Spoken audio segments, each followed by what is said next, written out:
This condition is called ascites, and welcome to episode 3 of Bedside Basics. Okay, so ascites is accumulation of free fluid in the peritoneal cavity. Before knowing why do they occur, let's first see the causes. In extraperitoneal, it is mainly because of cirrhosis due to alcoholic liver disease, viral hepatitis, or NASH, and Budd-Chiari syndrome, congestive heart failure, nephrotic syndrome, and also pancreatic ascites. In peritoneal causes, TB peritonitis, malignant ascites, sarcoidosis, SLE are some of the examples. Now, why do they occur? In cirrhosis, we know that there is going to be fibrosis and nodules, because of which there is going to be an increased resistance to the portal blood flow. When this happens, there is going to be an increased portal pressure. Since the sinusoids cannot withstand this pressure, it starts to push the fluid off from the hepatic sinusoids into the peritoneal cavity.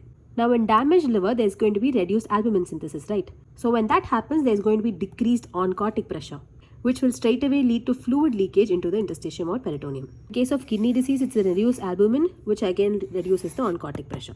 Now moving on to methods to demonstrate ascites. Puddle sign is seen when there's going to be around 250 ml of fluid. Shifting dullness in case of more than or equal to 1.5 liters of fluid. Fluid trill in more than 2 liters of free fluid. And fullness of flanks or bulging flanks is seen because of the weight of the abdominal fluid is so high that it pushes the flanks outwards.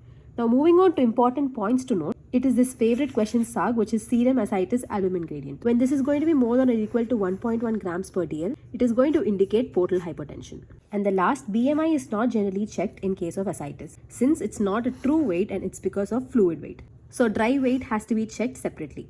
But weight monitoring is done to check the effectiveness of the drug. See you in the next one. Bye.